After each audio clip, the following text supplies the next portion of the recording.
प्रिय दोस्तों नमस्कार। फाइन स्टोरी में आपका दिल से स्वागत है। तो चलिए शुरू करते हैं। गाइस, आपने लव की कई कहानियां पढ़े या सुने होंगे।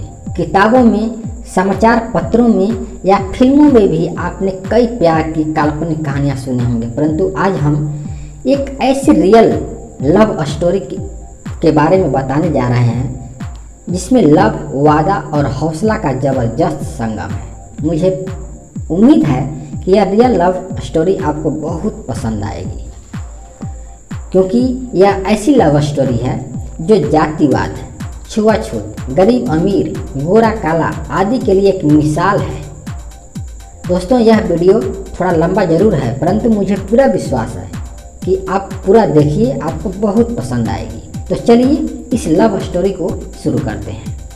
इस लव स्टोरी का नायक प्रद्युम्न कुमार महानंदिया, जिनको पीके के नाम से भी जाना जाता है। उनका जन्म 1949 में उड़ीसा के अंगुल जिले में एक दलित और गरीब परिवार में हुआ था, जिनके चलते उनको बहुत से परेशानियों का सामना करना पड़ा। कहा जाता है कि लोग उनके जाति का ध्यान काफ़ी देते थे। पीके महानंदिया को स्कूल में सब बच्चों से अलग और नीचे बैठाया जाता था। साथ ही साथ उनको किसी दूसरे बच्चों या सामान को छूने का भी अधिकार नहीं था। परंतु प्रद्युम्न कुमार महानंदिया स्कूल में सबसे पीछे बैठकर भी बहुत मन से पढ़ाई करते। उनका चित्रकला में काफ़ी मन लगता। वे कई बार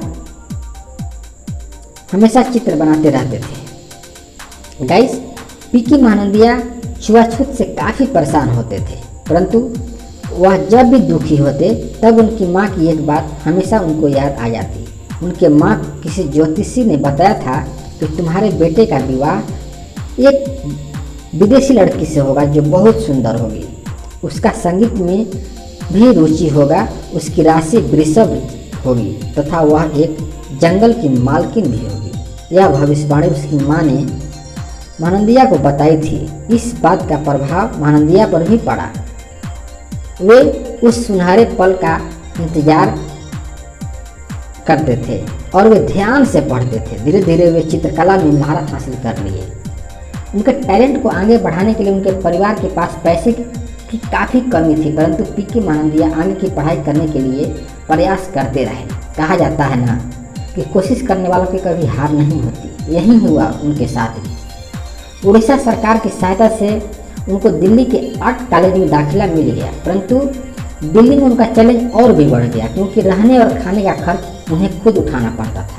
कहा जाता है कि शुरुआती दिनों में वे फुटपाथ पर सोते, पब्लिक टॉयलेट इस्तेमाल करते और तो और कई बार वे बिना खाना खाए ही सो गए। फिर भी वे हिम्मत नहीं हारे। अपनी कॉलेज की पढ़ाई खत्म करने के बाद, यानी पढ़ाई हो गई, इसके बाद वे दिल्ली के कनॉट पैलेस पर बैठकर लोगों का पोर्ट्रेट बनाने लगे। पोर्ट्रेट स्केच से उनका फिगर। एक दिन उनको प्रसिद्धि तब मिली जब प्रथम महिला अंतरिक्ष यात्री दुनिया की, जो रूस की थी, उनका स्केच यानी पोर्ट्रेट बनाकर उनको गिफ्ट दे दिए।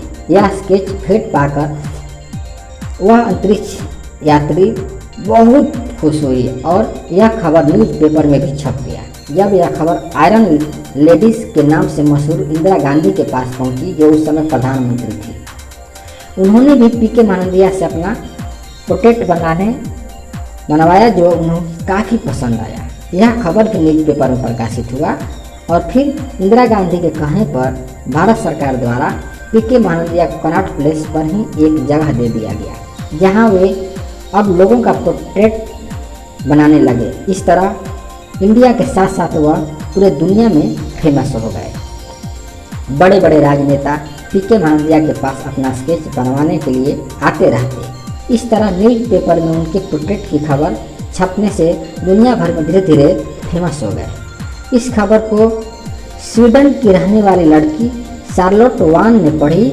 जो उस समय अपनी पढ़ाई लंदन में कर रही थी।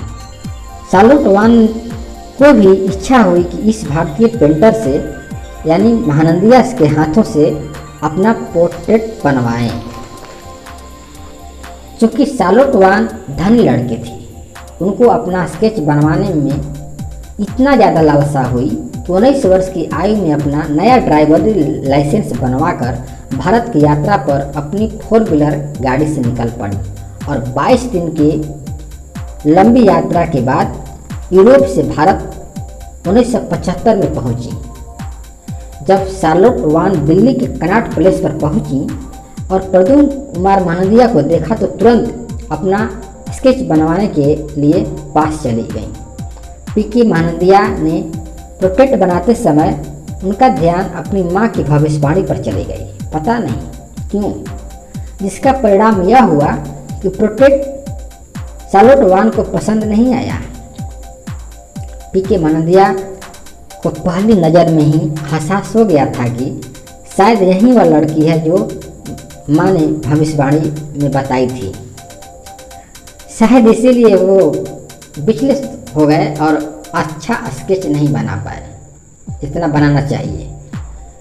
वे शार्लोट वान से सवाल पूछे, पर जब जो जवाब मिला तो सुनकर हैरान हो गए, क्योंकि जिस तरह ज्योतिष ने बताया था उनकी माँ को, वह सब गुण उस लड़की में था।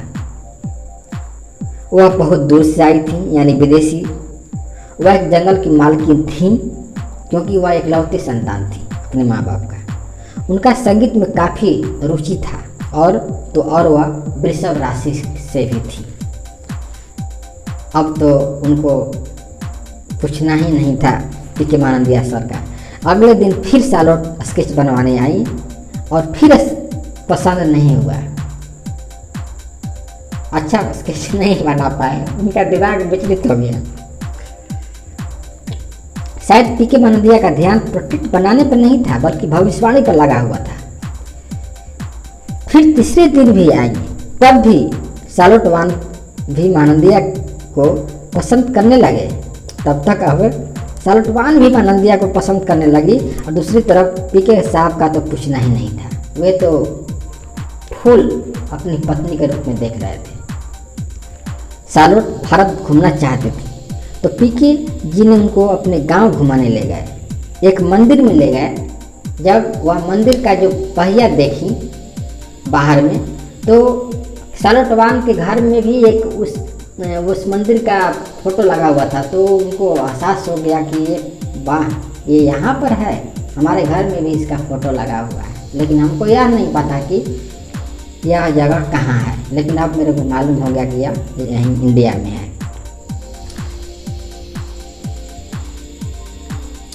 अब धीरे धीरे उन दोनों का प्यार जो था परवान चढ़ने लगा।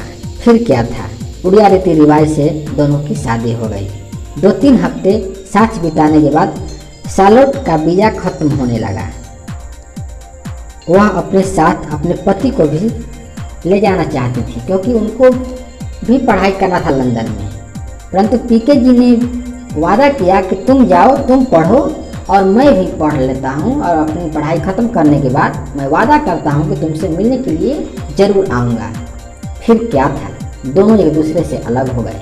पीके मानदिया अपना पढ़ाई ख़त्म करने के कर अपनी पत्नी से मिलने की तैयारी करने लगे, परंतु लाख कोशिश करने के बाद भी हवाई जहाज़ का टिकट नहीं खरीद पाए। दोनों एक दूसरे से 1 साल तक पत्रों के माध्यम से मिलते थे। इसी बीच शार्लोट ने इनसे कही भी कि मैं आपको टिकट यानी हवाई जहाज़ का टिकट का पैसा भेज देती हूँ, परंतु पीके मानदिया गजब के आत्मविश्वास से भरे हुए थे और हिम्मत। मानदिया ने वादा कर दिए थे कि मैं अपने दम पर तुम्हारे पास आऊँगा। वादा तो कर दिए, पर दोनों के बीच में की जो दूरी थी वो 6000 किलोमीटर। उस वादे को पूरा करने के लिए पैसे नहीं थे इनके पास। वो पेंटर में स्केच बनाने में भले विश्व प्रसिद्ध हो गए थे, लेकिन पैसे में अमीर नहीं हुए थे। वे उसी तरह से खाने पीने का जुगाड़ हो गया था, बाकी और कुछ नहीं। एक कहावत काफ़ी मशहूर है, मंजिल उन्हीं को मिलती है जिसके सपनों में जान होती है। पंखों से कुछ नहीं होता मेरे दोस्त, हौसलों से उड़ान होती है। यह कहावत पीके पर सटीक बैठती है। उन्होंने अपना हौसला बनाए रखा कि हमको मिलना है तो मिलना है।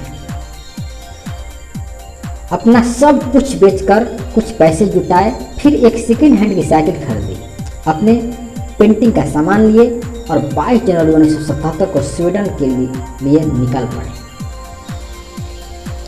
क्योंकि दोस्तों हम आपको बता दें कि शार्लोट वान जिस रास्ते से अपनी कार से आई थी उसके बारे में पीके महानंदिया को डिटेल में बताई थी। वे हिप्पी टोल के रास्ते यानी डेनमार्क, ऑस्ट्रिया, जर्मनी, तुर्की, ईरान, अफगानिस्तान और पाकिस्तान होते हुए भारत आई थी।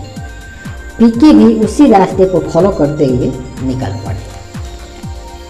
पीके के मुताबिक उनके पास इतना पैसा भी नहीं था कि रास्ते में खाना पानी का जुगाड़ हो जाए। इसके लिए भी उनको रास्ते में भी खाना पानी का जुगाड़ करना था। उसके लिए उन्होंने पेंटिंग का सहारा लिया। रास्ते में लोगों का स्केच बनवाए, बदले में कुछ लोगों ने पैसे दिए तो कुछ लोगों ने खाना तो कुछ लोगों ने रात गुजारने के लिए घर भी दिए। क्योंकि यात्रा तो 1-2 दिन का था नहीं, 6000 किलोमीटर, और साधन क्या था तो पुरानी साइकिल। उस समय ज़्यादातर देशों में वीज़ा की जरूरत नहीं पड़ती थी। वे कहते थे कि कई देशों के बीएसएफ वालों ने मेरे सर्टिफिकेट देखकर ही छोड़ दिया। बहुत लोग प्रेम की भाषा समझते हैं। प्रेम हम बतलाए कि हम प्रेम मतलब कि हमारे से प्रेम हो गया था, शादी हो गया, तो अधिकतर लोग तो बहुत खुश होते थे कि वाह ऐसा प्रेमी हो, और आगे बढ़ जाने के लिए कह देते थे। जब अंत में स्वीडन के बॉर्डर पर पहुंचे तब स्वीडन के अफसरों ने उन्हें रोक दिए। वे अपना मैरिज सर्टिफिकेट दिखाए, बोले, तो अफसरों को विश्वास नहीं हुआ। अफसरों को लगा कि इतना गरीब आदमी से जो एक हवाई जहाज का टिकट भी नहीं पा सकता है, उससे शार्लोट कैसे शादी कर सकती है, जो जबकि शार्लोट एक राजकुमारी की तरह है, राजा की लड़की की तरह है, वह एक सुंदर है। तो पर जब डाउट हुआ, ये बेचारे बहुत कोशिश किए कि ठीक है आप लोग मतलब कि अथु करिए, हम तो इतना दूर से हैं। तो अफसरों को भी थोड़ा दया आ गया। वे लोग शार्लोट से संपर्क किए क्योंकि शार्लोट तो फेमस थी। जब संपर्क किए तो अफसरों को डाउट खत्म हो गया। शार्लोट वान भी उनकी प्रतीक्षा में थी और अंततः लगभग 5 महीने की मैराथन साइकिल यात्रा के बाद 28 मई 1977 को शार्लोट वान से मिलने में सफल रहे। एक बार उनसे पूछा गया कि क्या आप साइकिल चलाने में थकते नहीं थे? तब उन्होंने बताया कि मुझे शार्लोट वान से प्यार था, साइकिल चलाने से नहीं, और मैंने प्यार से मिलने के लिए जो अच्छा लगा वही किया। साइकिल चलाने के कारण मेरे पैर में छाले तक पड़ गए, पर वे अपने प्यार से मिलने के लिए कुछ भी करने को तैयार थे। हम आपको बता दें कि उनको कुछ दूर ट्रक वालों ने भी लिफ्ट दिए तो कुछ दूरी उन्होंने ट्रेन से भी किए। अंततः जब शार्लोट से मिले तो उनका सभी थकान दूर हो गया। दोनों बहुत खुश हुए और जितना भी उनके पास दिमाग चल रहा था उल्टा सीधा, वो सब खत्म हो गया और बहुत खुशी खुशी दोनों मिले। शुरुआत में तो शार्लोट वान के माता पिता थोड़ा हिचकिचाए, परंतु उनके प्यार को देख करके उन्होंने भी राजी हो गए और उनके बाद स्वीडन शाही रीति रिवाज से फिर से दोनों की शादी हुई स्वीडन में। आज वे एक सुखद जिंदगी बिता रहे हैं। उनके 2 बच्चे जिनका नाम सिद्धांत और एमिली है। आज उनके प्रेम कथा का लगभग 46 साल हो गया है। वे आज एक कलाकार के साथ साथ स्वीडिश सरकार के लिए कला और संस्कृति के सलाहकार के रूप में काम कर रहे हैं। समझिए, आप गवर्नमेंट में, वहाँ की गवर्नमेंट का वो राजदूत हैं, सलाहकार हैं, सलाह देते हैं। और उड़ीसा सरकार द्वारा स्वीडन में उड़िया संस्कृति राजदूत के रूप में भी काम कर रहे हैं। सबसे अच्छी बात यह है कि शाही जीवन बिताने के बाद भी वे अपने जन्मभूमि से जुड़े हुए हैं, और जो लोग पहले छुआछूत के बीमारी से ग्रसित थे, वही लोग आज जब भी पीके महानंदिया उड़ीसा आते हैं तो उनसे मिलने के लिए तरसते हैं। मिल भी नहीं पाते हैं, इतना समझ जाइए तथा उनका स्वागत करने के लिए लाइन में खड़े रहते हैं। दोस्तों, उनकी प्रेम कहानी आज पूरे दुनिया में फेमस है। उनके बारे में जितना भी कहा जाए वो कम ही होगा। दोस्तों, यह वीडियो आपको कैसी लगी, आप अपना राय हमें कमेंट बॉक्स में ज़रूर दें। और यह वीडियो अच्छी लगी हो तो लाइक करें, अपने दोस्तों के साथ शेयर करें तथा अभी तक हमारे चैनल को सब्सक्राइब नहीं किए हों तो फाइनल स्टोरी चैनल को सब्सक्राइब कर बेल आइकन जरूर ऑन कर लें ताकि आने वाले वीडियो का नोटिफिकेशन आपको सबसे पहले मिले। धन्यवाद।